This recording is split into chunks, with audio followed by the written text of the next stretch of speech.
జమ్మూ కాశ్మీర్ పహల్గాంలో ఇటీవల జరిగిన ఉగ్రదాడిలో ఆర్మీ యూనిఫామ్లో వచ్చి మతం అడిగి దాదాపు 20 మంది హిందువులను టెర్రరిస్టులు పొట్టన పెట్టుకోవడం అమానుషమని, ఇలాంటి దాడులు సభ్య సమాజం ఏమాత్రం సహించదని గజ్వెల్ పట్టణ కేంద్రంలో హిందూ ముస్లిం సోదరుల ఆధ్వర్యంలో కొవ్వొత్తులతో ర్యాలీ నిర్వహించారు. ప్రభుత్వ ఆసుపత్రి నుండి ఇందిరా పార్కు మీదుగా అంబేద్కర్ చౌరస్తా వరకు కొవ్వొత్తులతో ర్యాలీ నిర్వహించి 2 నిమిషాలు మౌనం పాటించారు. మృతుల కుటుంబ సభ్యులకు ప్రగాఢ సానుభూతి తెలిపారు.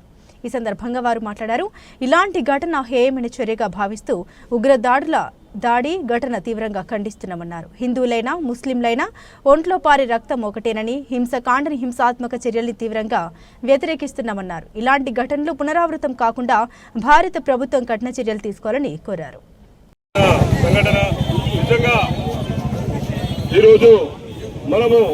మన అక్కడ కాశ్మీర్ లో ఏదైతే 370 ఆర్టికల్ వచ్చిన తర్వాత దేశ పౌరులందరూ కూడా ఆ సుందర నగరాన్ని వీక్షించేందుకు వెళ్తున్న సమయంలో ఈరోజు పాకిస్తాన్ తీవ్రవాదులు ఈరోజు 30 మందిని పొట్టలు పెట్టుకున్న సంఘటన టీవీలలో చూస్తుంటే ఈరోజు దుఃఖం ఆగలేదు. భారతదేశం మొత్తం కూడా ఈరోజు శోక సముద్రంలో మునిగింది.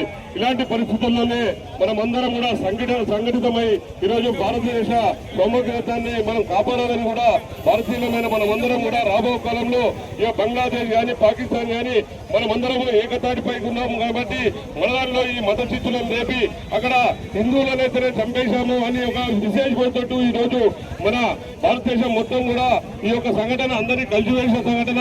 దానికి మనం ఇప్పుడే మన సమయం ఆసనమైంది.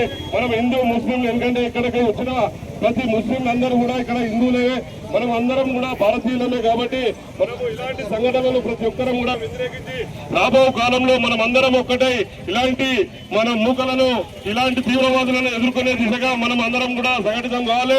ఎలాంటి దుశ్చర్యలకు కూడా మన గజ్వెల్లో మాత్రం తావివ్వకుండా మనం ఇప్పటి వరకు ఉన్నటువంటి అన్నదమ్ముల వల్లే మనం అందరం ఉండి ఇలాంటి ముష్కర మూకలపై మనం అందరం కూడా సమగ్రంగా దాడి చేయాలని కూడా ఈ సందర్భంగా తెలియజేస్తున్నాం.